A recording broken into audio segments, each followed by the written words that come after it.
We got a prismatic build here that's going to be actually utilizing the shield throw rather than anything concerning the other melees in the game like Consecration Slam or anything else like that. So we're utilizing Stoicism, and we are using Spirit of Contact. A lot of you guys already have this role because of the previous, other builds that I'm sure you've seen just everywhere, but we're going to try and use it in a different way. Instead of Spirit of Inmost Light, which I have here, you can actually get Assassin's Cowl. Basically, every time you get a melee kill, you'll go invisible. So that would be the ideal one here, but I have Spirit of Inmost Light, but really the necessary one is Spirit of Contact in order to make it so that you're actually performing the functions of this build. So if you go to the Pale Heart, you can prioritize this, and you'll get it on every roll. Prismatic Titan build here. I'm running Glacial Quake. This is primarily because we want to have Frost Armor later on. It's also synergistic with the current season, and it's just a fantastic amount of damage on most bosses, as well as in the dungeon.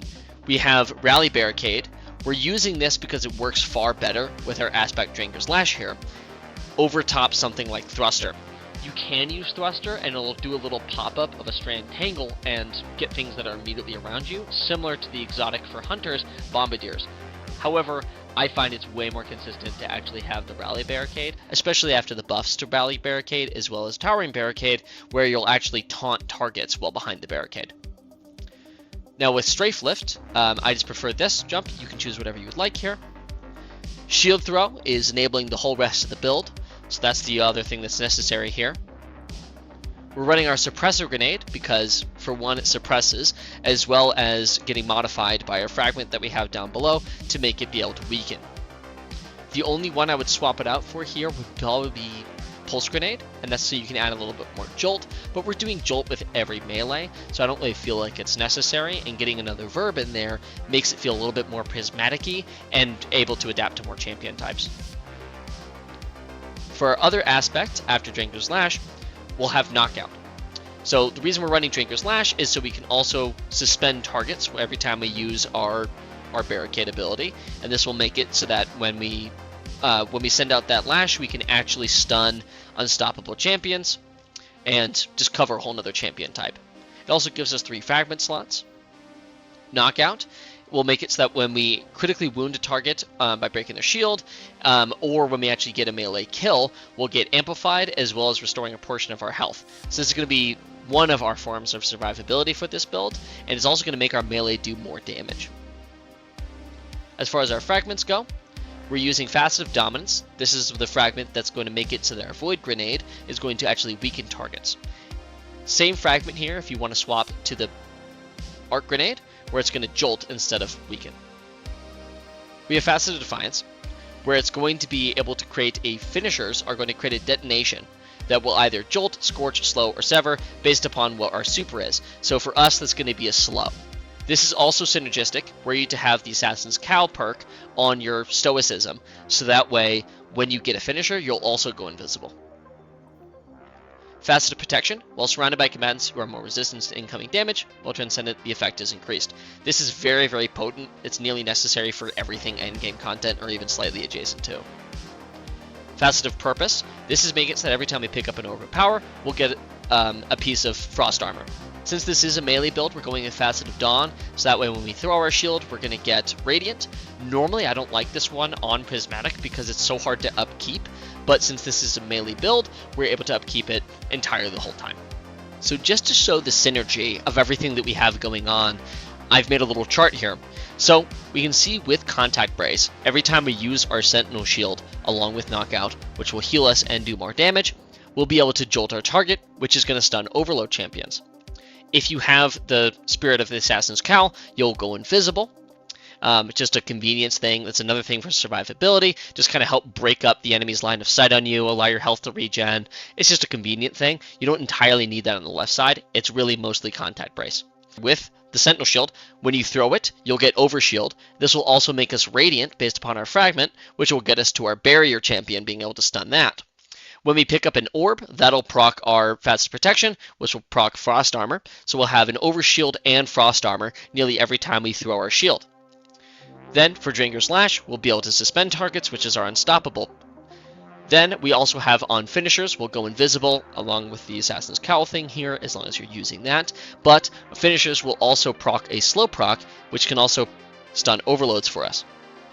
For our grenade, that will also weaken targets, but the suppression part of that will also get overload targets, just in case you don't have the Assassin's Cowl portion of this. Just a helpful chart to remember that all of your abilities are actually necessary in order to be able to proc certain things against champions, so you won't have to run any particular weapon set that is from the artifact in order to be able to stun any given type of champion. You'll be all good to use this in nearly all content.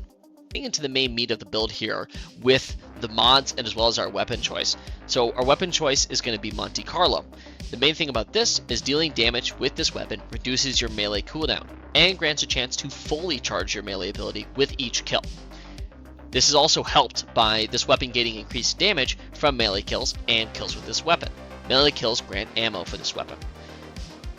With its catalyst, which we're not really going to be particularly using, but it can be fine to use if you want to, at 5 stacks of Markov chain, you can press your reload button to swap between your melee attack and the Monte Carlo's bayonet. Landing a bayonet melee kill also grants melee energy. The other weapon I have is Loaded Question. I have this here because it's just kind of a champion killer. I feel like it's something that can help me handle something that's strong but not quite to the boss level. Then lastly, I have my Edge Transit here with auto-loading bait and switch. If you have any other heavy that you would prefer for actually doing damage to a boss, swap it out for that. But our mod setup is on the helmet. We have Kinetic Siphon. This is to make it so that Monte Carlo can actually create orbs. Double hands-on mods on our gauntlets. We have heavy-handed. Our powered melee final blows will create an orb of power. We're going to be proccing this constantly. Impact induction. This is going to make it so that when we cause damage with our powered melee, we'll reduce our grenade cooldown. Then we also have momentum transfer. So this is when we cause damage with a grenade, it'll reduce our melee cooldown. It just creates a nice little synergistic loop, particularly with how many melees we're going to be throwing. As far as our chest goes, I have 2 solar resistance mods on. You can put whatever you want here for whatever you're facing. I have a charged up mods. This is going to increase the maximum number of stacks of armor charge we can carry by 1. So we can actually get to 4 rather than the normal 3. On our boots, I have better already. Your health begins to regenerate immediately after picking up an orb of power. Then Invigoration reduces melee cooldown each time you pick up an orb of power. So again, we'll just be getting their melee energy back just a little bit quicker. Stacks on stacks, so when we do pick up an orb of power, we'll grant 1 additional stack of armor charge, so we can just pick up 2 orbs and we'll be at max. On our class item, I have 2 outreach mods. This is going to make it so that our melee cooldown is reduced every time we use our class ability. It'll be slightly higher percentage by stacking these.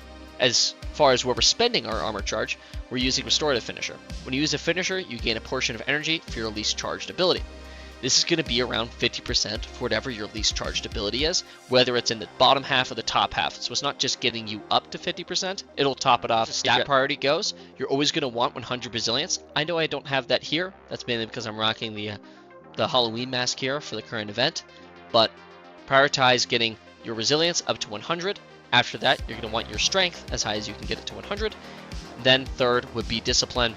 After that, I would say intellect, then recovery, then mobility. For our artifact, you can choose whatever you would like here as far as champion stunning mods. Our abilities should already cover all 3, however. For the second, one with Frost. Well, Frost Armor is active. Stasis weapons gain increased reload speed and stability. Stasis swords gain increased guard resistance.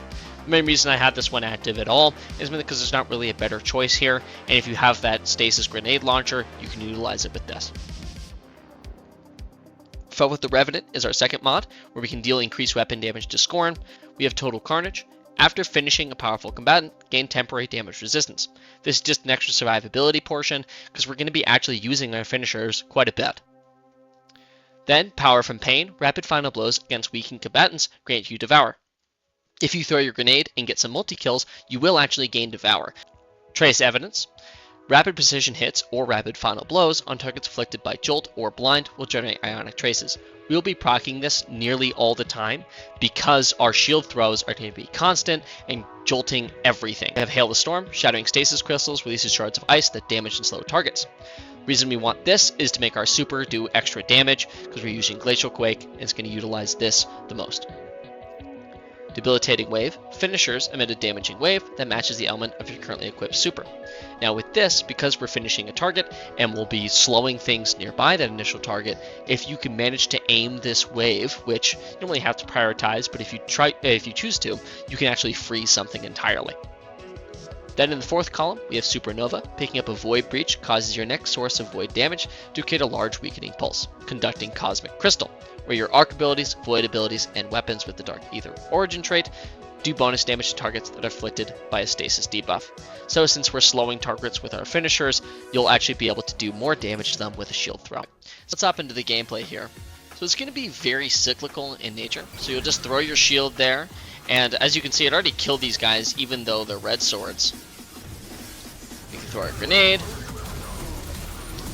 We'll be able to hopefully proc Devour. But even then, we're proccing Knockout with every kill, with our melee. This bigger guy, if he's annoying us, we can just use our class ability there. Now he's stunned for a little bit, and everything else is still jolted from earlier. As you can see, Monte Carlo just cleaned up. And then he's already jolted because it ricocheted to him. And we're creating pulses, ionic traces with that. And Monte Carlo, with its Markov chain, is doing a lot of damage. We can just send this through, right on through those guys, because we're radiant as well from our melee. We can throw our grenade at these guys just to try to create some weakening effect. We didn't proc it there with the artifact mod, but that jolts everything. That guy's jolted. We're just clearing this super quickly, and there's orbs everywhere. Getting our melee back really instantaneously, jolting everything as well. It turns our melee into just this absolute powerhouse. And as far as for anything tankier goes, completely whiff that, but you can just use your fusion rifle on, our melee back. As far as these turrets go, just throw my shield at them. It just takes out so many more things than even Consecration Slam does, in my opinion. If you ever catch yourself in a point where you don't have something, you can just throw out your lash and create some room for yourself, and you already have your barricade. And you're just super tanky because of all the overshields and how many melees you're throwing out. And the ionic traces that you create, you're just really utilizing all the verbs that you possibly can. Oops, completely whiffed that one. It doesn't matter because we'll get it back really quickly. We just utilize that because we wanted to get our melee back. Jolt these guys, and then it turns Monte Carlo into this super hard hitting thing where we don't even really need our special. We're just always looking forward to our next melee. Backtrack a little bit for this Scion.